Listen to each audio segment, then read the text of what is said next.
Welcome to another episode of the Real Estate of Things podcast. I'm your host, Dalton Elliott, and it's bittersweet. This is my last episode of the Real Estate of Things, and I could not be happier to have my good friend Jon Hornik here for the last episode. Thank you so much for carving out time to wrap up this wonderful journey with me.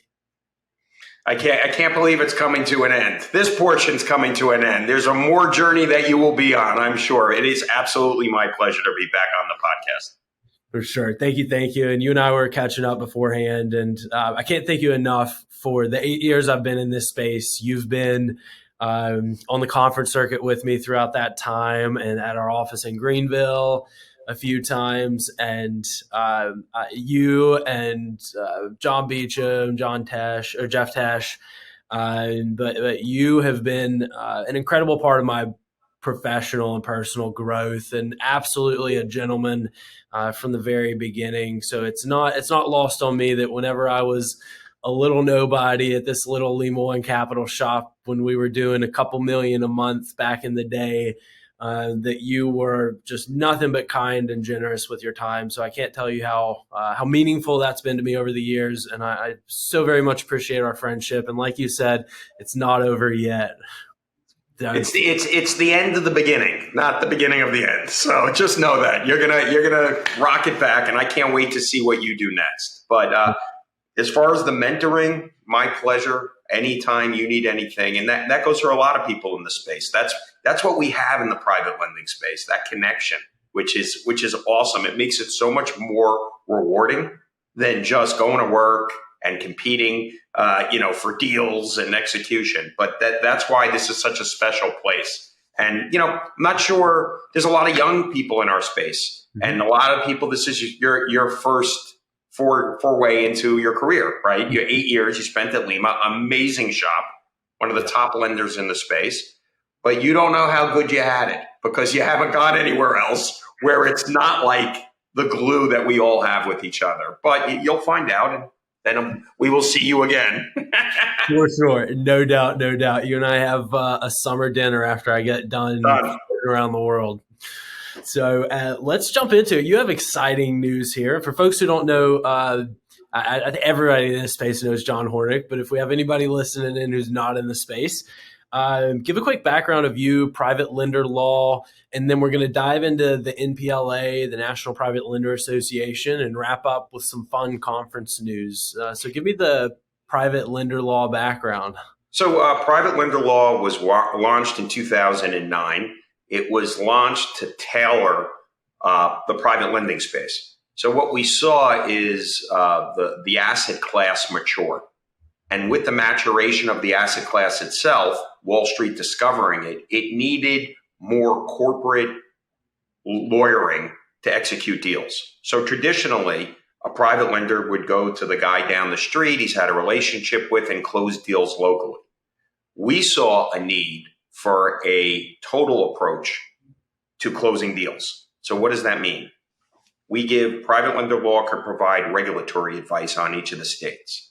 It could execute loan closings in each of the states. It now does foreclosure, loss mitigation around the country, every state. So we're the one-stop shop for private lenders to come to, whether they're big or small. And the beauty part about being in the space is I started working with some of the biggest shops when they had 2 or 3 people. Mm-hmm. And some of the people you mentioned, Jeff Tesh from RCN, John Beecham from Torac, Eric Abramovich from Rock 360. They were tiny companies when we started working together. And now they're these enormous companies, and we still work with them every day, day in and day out. And it's just been an awesome ride. So what we try to do, we built this national practice specifically tailored for private lenders. And that's where we live, and we love what we do. Everybody who works with us loves what they do, or you can't be here. You have to have the energy. Yeah, I love it, and that's the energy comes through in the work that you do, right? It's there are no shortage of attorneys and law firms in this world, but you and the crew are a real pleasure to work with. Thank you.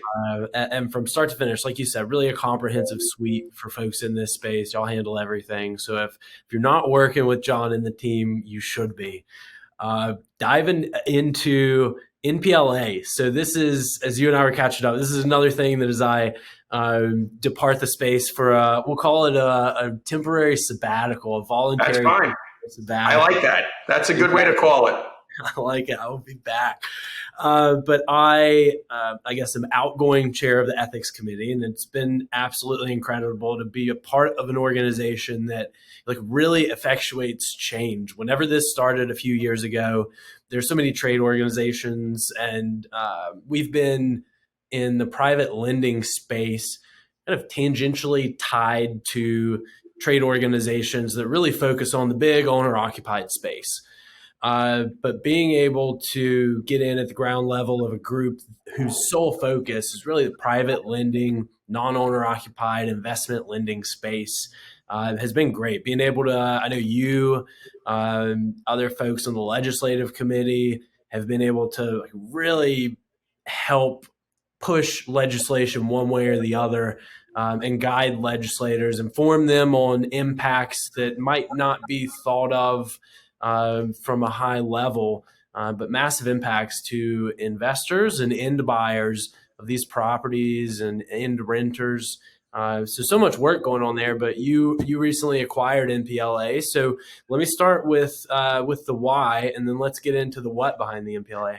So let's go back to the formation of the NPLA. It was started by Leonard and Kathleen Rosen, and it was to fill a void in the space. There is no shortage of associations, as you said. What there was shortage was organizations that focus on advocacy for the space. Okay, they were always tied to conferences. So today, the NPLA is separate from the conference that it's involved with. Now, what it does is focus on educating all its members. We started the podcast with a mentorship concept that you thanked me for and other people in the space. And I hope you see for your involvement, that feeling is at the NPLA. Absolutely. It's about educating, sharing, and building relationships. And everybody, although they're competitors, are open and willing to share their advice in this environment. So that was what we wanted to create. The second part goes to the advocacy part. And we've been very successful in fighting legislation that would have damaged the private lending space. And, in my other hat, I'm a mayor, as you know, in New Jersey, and I've been doing it for 16 years. And what I see is a lot of elected officials, especially on the state level, introduce legislation to appease and get headlines without thinking through the ramifications of what they're doing. The NPLA now monitors this nationwide, and we step in where necessary with astute comments that explains to the legislator from our view as experts in the area of what the legislation is going to do. So we've been successful in modifying and stopping legislation that would have crushed us. The latest example is Governor Murphy in New Jersey vetoed legislation that would have allowed a defaulted borrower to buy back their debt at 50 cents on the dollar at a foreclosure sale. Now, I had a personal conversation with the governor and his counsel, and I said, Governor Murphy, if you allow this, who's going to lend in New Jersey? Because no one's going to pay their lender back, and they're going to buy it back at 50 cents. It's a great deal for them. Yeah. And this passed the Assembly and the Senate, and it took us to step in and get it vetoed. We partnered with auction.com. But that just the NPLA is so meaningful, and it's going to continue to grow. And it's not for everybody. It's not a what I'd call a sign-up organization. You can't just sign up and mail in. You got to get sponsored. You got to get approved. It's not the cheapest one on the block by any means, but once you're in and you contribute, it blows every other organization away. Yeah, it really does, and it's an organization of action. It truly is. You cited one sort of meaningful piece that if it would have been signed into law, I would have leveraged everything to become a massive real estate investor in the state of New Jersey. Oh, It's yeah. absolutely insane. 50 cents on the dollar. It just would have went up, right? That would have been a great disaster move. And you know what it was called? The Community Wealth Preservation Act. So when I called the Speaker of the Assembly and the state senators I know, and I go, hey, do you know what you just did? And they go, what are you talking about? It's called the Community Wealth Preservation Act. I go, you have no idea. Did you read it before you voted for it? And they're like, this is the way it works. But by the way, you'd be shocked. This is the way it works. It gets drafted by staff. They come up with a catchy name. And, who's not going to sign up for the Community Wealth Preservation Act, right? Good stuff. No good. Yeah. But to your point, like if there is not, I'm not even saying an organization like the NPLA, but like if not for the NPLA, high chance this legislation signed in place and then a complete nightmare for this space. And so that's a really good example to point to say, hey, this is not a, send in your $250 a year and get a newsletter in the mail. This is something that, quarterly there are in-person meetings. It's not hopping on a Zoom. It is come out, get in this room with your peers in the space, talk about what are the issues in the space. How do we get better? On the ethics committee, it is how do we make sure that we're leading from the front, that the top folks in the space and folks that are growing and new shops that want to align and have a voice in this space. This is the spot to do it. These are the rooms where the conversations happen to help guide and lead from the front. And so you got it. You've been there firsthand to see it. Now we're focusing since the acquisition of the NPLA more on education. So we rolled out 6 months of intense seminars. The newest one tomorrow. We had a first one with John Burns, with expert at John Burns, giving us their view on the economy and what this year is going to look like. And we have tomorrow housing market forecasts and economic outlook for 23. We have the head of housing research from Morgan Stanley on, and we also have Rick Sharga from Adam Data on, and they're going to be interviewed by Eric Abramovich, one of the leaders in the space, in front of everybody. Now, we like this Zoom format, ask questions, learn, instead of a webinar where everybody sits there and it's like you're checking in and checking out. Participation is really important, but there is no organization putting that level of education out there. And we have 2 a month for the next 6 months.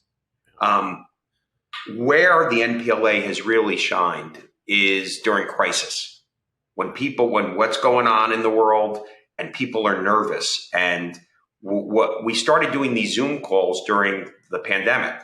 My phone was ringing off the hook from all my clients, and they all said the same thing. What are you hearing? What do you see?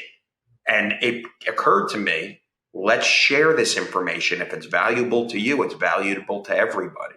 And with Leonard Rosen's permission at the time, we opened it up and it's taken off. And I think the biggest add is those calls and the insiders information that is being shared amongst the leaders in the space in this intimate, trusted format is the key to the NPLA. And it's going to continue to, we had 100% renewal this year, which I was a little nervous about when I did it. And we added. So there was everybody, which is amazing in this type of recessionary environment. Yeah, that's incredible. And the biweekly calls are a great glue. And it's not a sit there and peck away at work on one screen. They are highly interactive, and it's a real value add. It is a true value add in a space where there's so much from a conference standpoint, from a membership standpoint, that you can rack up and foot the bill for. Like this, there is value here, and every interaction, everything y'all put on, getting big ticket names like John Burns and others on, it's incredibly meaningful. So we just floated out a new membership. I think you know about this affiliate membership. Yeah. So it's an online membership. It's limited to 2 years. It's at a lower price point, but the idea is for somebody who is not sure they want to fully join or could contribute the time, but they could take a look into our world. And they have to join as a full member in 2 years because it's not open. It's a feeder into the full membership.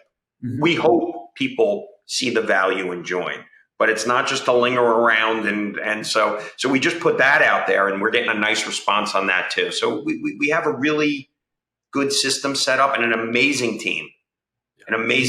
And so I'm super excited about it. I love doing it. It's my passion project. I love it. Amy came and the team, absolutely spectacular. As Peter and I, who are on the ethics committee, Amy has made our lives, and I'll speak for myself, she's made my life absolutely easy.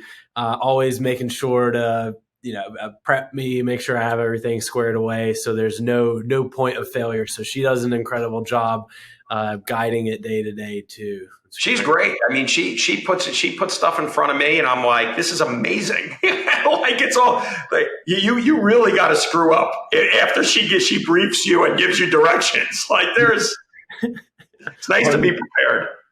This is true. How before we switch gears, how do people learn more about the NPLA? Give me the website and the rundown there. That's a really good question. You could go to the NPLA.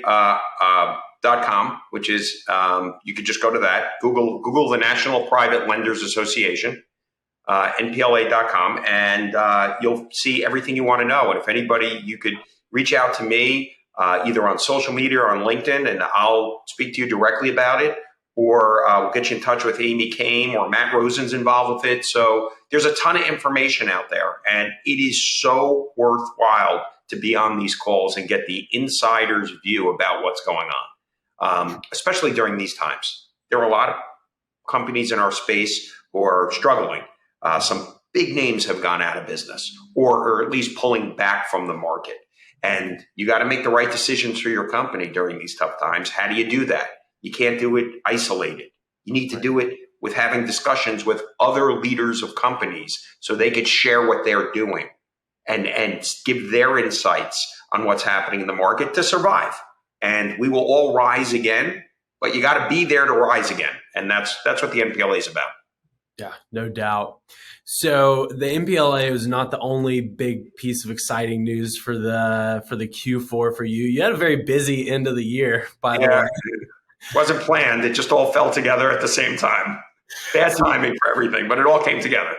Good Christmas for you, but talk to me about the Pitbull. That's a conference that is another mainstay in the space. It happens a couple times a year. The next one is coming up in March. Do you have the exact dates in front of you? Yeah, it's March 24th, 25th, and 26th in Key Biscayne, Florida. So this is gearing up to be a monster conference. Monster. So I'll go back. I credit the Pitbull conference for my ability to speak to the space. And I've been the keynote speaker there for over a decade. And I went 3 times a year, even when I was a sole practitioner. And now we got 50 people working here. But I credit it because it builds meaningful relationships that stick. I will tell you that every single relationship that of my longstanding clients have come from the Pitbull conference, whether it's Jeff Tennyson, your CEO, whether it's Tesh from RCN, whether it's Eric Abramovich from Rock, all these people, every single one, John Beecham, JB, Torak, I met at a Pitbull conference somewhere along the way. Yeah. And the funny thing is, it's not like, and I try to explain this to my son, it's not like you sit down and go, we're going to do work together. We're going to do business together.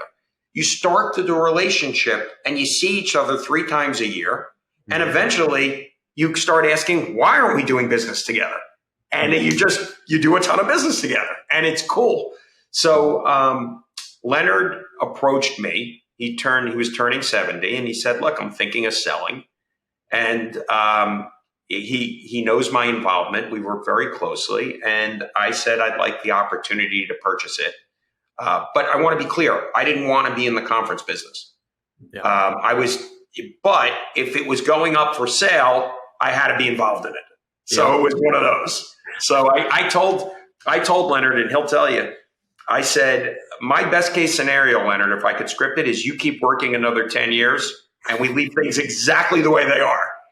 That he had different plans, which is cool. So we ended up bidding on it and getting it closed. Difficult deal to close, not an easy deal to close. A lot of personalities, a lot of pride, but the conference is going to be amazing. A lot of changes happening in it, necessary changes to grow it into the asset class with the way the asset class and the space and the interest of Wall Street have discovered it. Yeah. So super excited.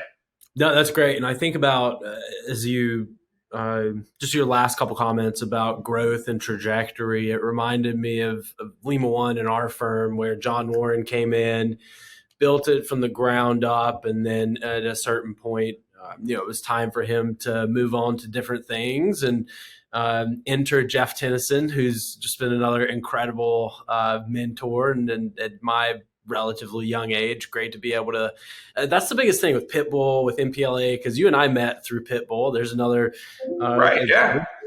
is that being able to have access to the greatest minds in this space and people who have, we'll pick on Jeff. Jeff's twice my age. He's been in this space as long as I've been alive. And so to be able to have access to him at the firm and through the conference and other folks, Beecham, go down the line, it is such a value add. And it's everybody in this space knows about Pitbull. And if you're not going to this conference, you have to. And you really eloquently laid out the general progression of how these relationships develop. Is it's just a lot of really good humans who are in this same space and share that tie. And good people want to do business with good people. And we like each other. I look forward to seeing you. Remember the last time we were in Vegas, I saw you at the mall. Yeah, it was like a big hug, pictures together. It was like it's like seeing family. Like every 3 times a year, we all travel to a city. Yeah. So the Pitbull conference is going to have there's going to be a lot of changes, especially this year. So we're focused on 3 pillars. The first is networking. If you come to a Pitbull conference, you're going to get deals. You're going to do business. It's a priority for me. So we're focused on bringing the people together to do the deals. The second is education. We have John Burns speaking for an hour on the economy.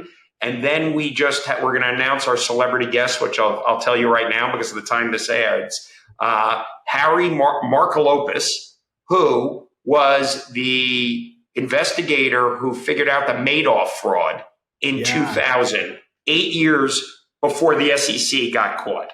So he's coming in to speak about the Madoff case and how he discovered the fraud, the Ponzi scheme, and then 30 minutes on the private lending space and frauds and things we need to look for. So that's somebody that I was interested in. We got him because I was watching the new Netflix special. Yeah. I saw him on it. I'm like, that's the guy I want. And that's who we're bringing in. So he's coming in, tons of networking sessions. We're bringing tons of events that everybody, when you leave a Pitbull, you're going to have business, friends, and you're going to be excited. So the last pillar is entertainment. It wouldn't be a Pitbull conference without being entertained. So we're going to entertain you too. So super excited about it. Yeah, that's great. I'm going to be halfway across the world when this conference is going on, and I hate it when you told me the keynote speaker. I've been aware of him for years, and listening to him speak, and listening to him lay out how he came across the realization, and like how brilliant of a human he is. That he was like, it was a no-brainer that this was just a house of cards and everybody else just blind to it, whether willingly or ignorantly. Listening to him speak, I mean, he explains, you're a baseball fan, you know stats, right? You bat 300, you're in the Hall of Fame in baseball. Yeah. He's like, Madoff's returns would be equivalent to batting 950. Okay, having your average at 950. Now, as a baseball fan, if somebody showed me, he's batting 950, I'd go, there's no way he's batting 950, right? Like I know enough to know that there's no way a baseball player's batting 950, right? For an average. Nope. He looked at the stat and said, he cannot be generating these returns. And everybody was like, he's Bernie Madoff. He controls 10% of all trades in the New York Stock Exchange. He's president of the NASDAQ. But he had the gumption to stand up and say, this is a fraud. This is a Ponzi scheme. And he was right. And unfortunately, the SEC didn't listen for a long time, and people got hurt. People got wiped out. So lesson learned, but he's going to be speaking right after lunch at the Pitbull conference, and we're gonna roll him out. I'm super excited about it, as you can tell. That will be great. The food's always great at the Pitbull conference. Oh, yeah. You travel around to enough conferences, and some conferences are a little dicey with the food, but food's always great as well. So that's White glove service, I'm told. We're not gonna. We need our lamb chops. So lobsters for everybody. I don't know. I'm new to the conference business, but it's going to be an amazing show. And our next one we already booked. We signed up for the Hard Rock in Atlantic City in June. So we're going northeast, bringing all the players in New Jersey, New York, down to AC, summer months, beach, Hard Rock, great entertainment. So I'm super excited for that show. So we got those two planned, and we're working on the last one this year will be in October in Austin, Texas. So we'll wrap it out. You got to come. Will you be back for the June show? I will be back for June. Yeah. You're going to be there. I will. I need there. I will. Make note. That's another good thing that you touch on. So many conferences are static in where they're located. Y'all do a great job moving them around. So if you're, yes, there's one in Florida and AC, but there's one in Austin. So keeping them moving geographically, I know is helpful for folks too. Really important because you attract different people from different regions. It may make sense for someone to go to a Texas one, but not a Florida one, which is okay. And you really have to, our goal is going to be to ignite the interest in the local markets. So I said, South Florida is always great. A lot of deals to be done. People like going to South Florida. There's no better place than New Jersey. New Jersey, Pennsylvania, New York. Nobody does a show around here. Yeah. They don't do a meaningful show. So we're going to bring that there. And then I love Texas. So Austin, Texas that's one of my favorite cities. My daughter goes to UT Austin. Oh, and really? And I've been there so many times. I'm like, I got to do a show in that city. So we're excited for that. I love it.